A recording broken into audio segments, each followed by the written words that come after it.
الدنيا تهانا قلبي إفجرينيا لمن نمفتو دبي دريسو برد أوما ربين هانوديسو برد أوما ربين هانودي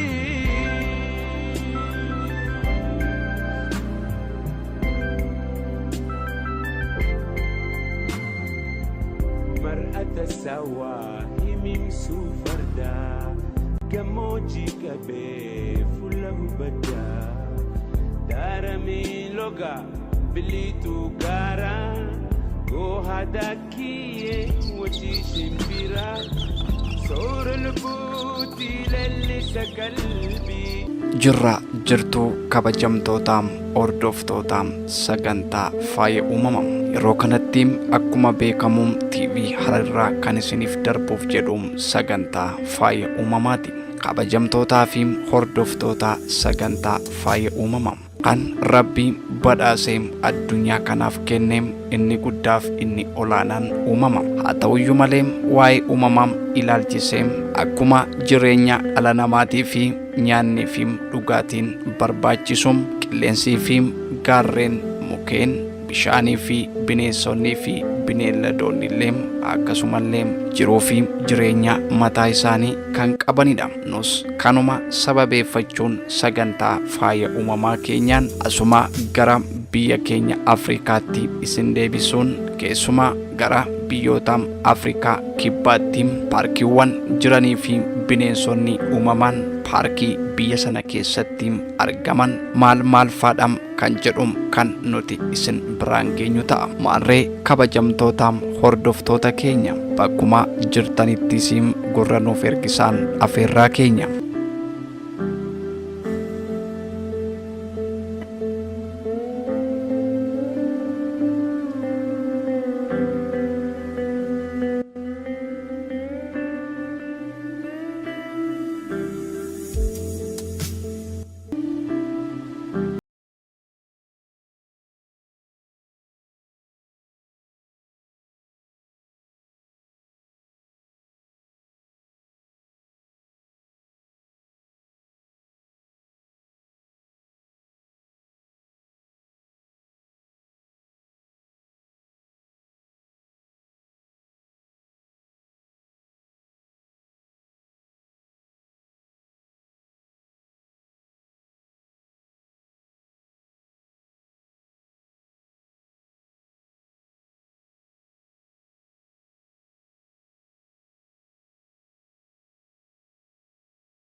paarkiiwwan biyyattii keessa jiran keessatti kan argaman bineensota akaakuu gosa garaagaraati.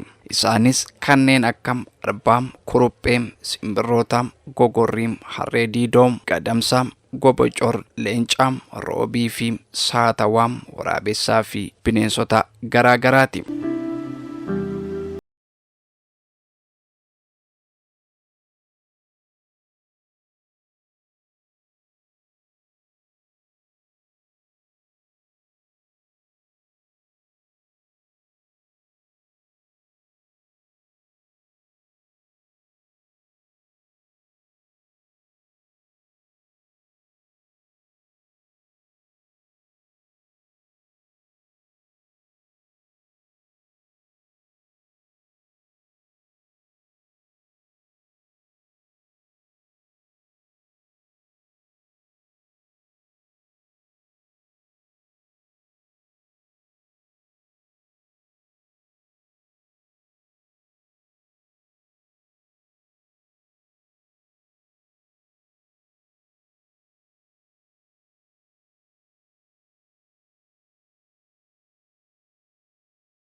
Paarkiin kun beekamtii kan qabuu fi naannoo paarkii kanaatti kan argaman wantoota garaagaraadha. Haa ta'uyyuu malee paarkiin kun ulaa mataa isaa kan qabuu fi namoonni paarkii kana eegan qacaramanii wantoota paarkichaa keessatti argaman kan to'atan yookaan immoo kan tiksanidha.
Bineensota naannoo paarkii kana jiraatan keessaa arbi isa tokkodha. Arbi baay'ee kan namatti dhiyaatuu fi madaqudha. Haa ta'uyyuu malee amalli arbaa inni kan biraan gurmuun kan adeemuu fi kan wal eegudha.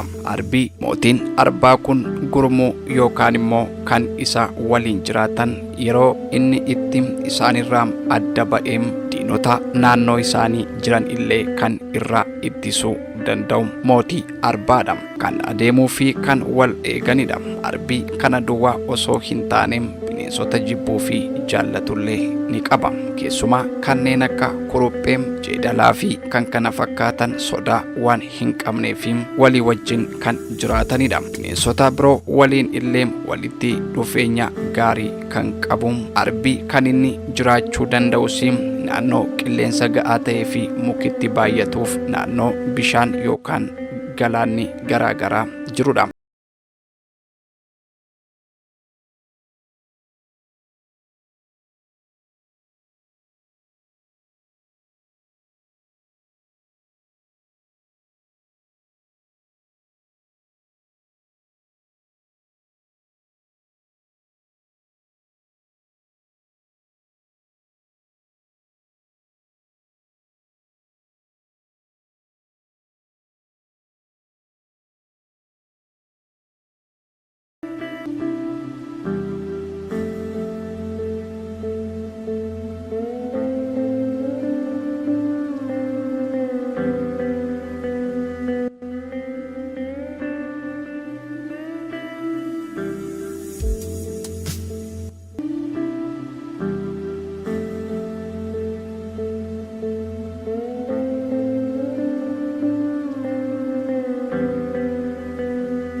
haa ta'uyyuu malee kan biraan immoo bineensota jiran keessaa naannoo kanatti kan argamu niyaalaadha. Niyaalaan hojjaan isaa meetira 3 ol kan dheeratuu fi mormi isaa immoo lafa irraa meetira 4 ol illee kan dheeratudha. Niyaalaan akka bineensota biraa heddoomina dhabus garuu of danda'ee akka gurmuu tokkotti kan jiraatudha. Bineensonni kanneen akka bosonuu naannoo kanatti kan argaman illee isaanis gosa tokko ta'anii adda wal baasuun gurmuu tokko ta'anii kan jiraatanidha. Paarkiiwwan kana keessatti kan argaman kanneen akka harree diidoos gurmuun kan jiraatanidha. Bineensonni paarkii kana keessa jiraatan hedduun isaanii walitti makamanii kan jiraatan osoo hin taane gurmuun adda wal baasanii kan jiraatanidha.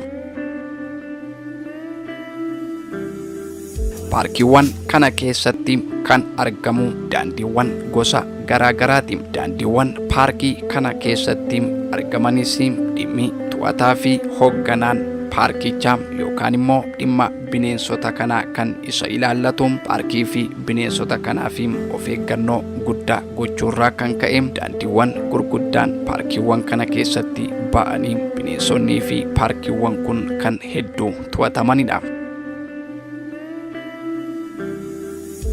Sababni isaa namni paarkii kanatti bu'e yookaan bineensota kanarratti dhiibbaa uume akka seera biyya sanaatti adaba guddaa yookaan murtoo olaanaatu irratti fudhatama. Paarkiiwwan kana keessa kan jiraatan bineensonni kan biraan gafarsa. Gafarsi naannoo kana jiraatu soorata isaaf ta'u sirriitti waan argatuuf hedduu kan furdatudha.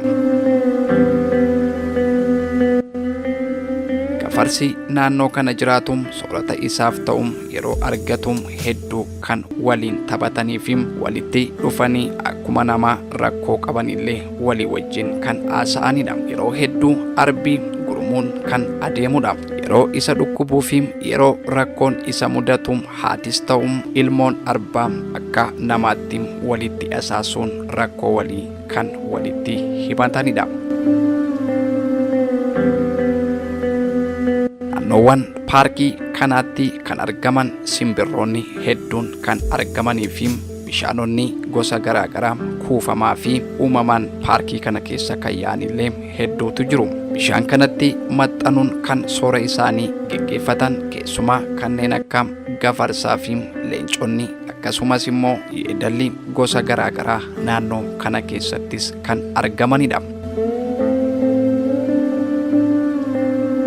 Egaan kabajamtootaa fi hordoftoota sagantaa faaya uumamaa. Sagantaan faaya uumamaa nuti qindeessine isin biraan ga'a turre kan hanga hammaa ture. Gama sagantichaa qopheessee dhiyeessuun kan isin waliin ture immoo an Magarsaa Tamasgeen. Torban yoo Rabbi jedhe sagantaa kana fakkaatuun hanga walitti deebinutti TV Harar waliin turtii gaarii isiniin jennaa. Horaa bulaa deebana.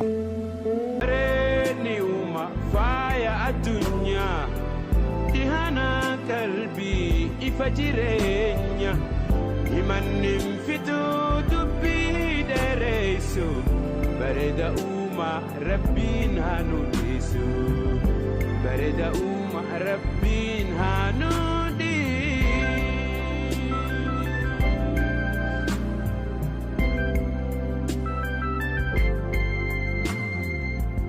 mar'ata sawa himim sufarda gamoji kabe fulahu bada darami loga bilitu gara go hadakiye wati shimbira sor lubuti lelli sakalbi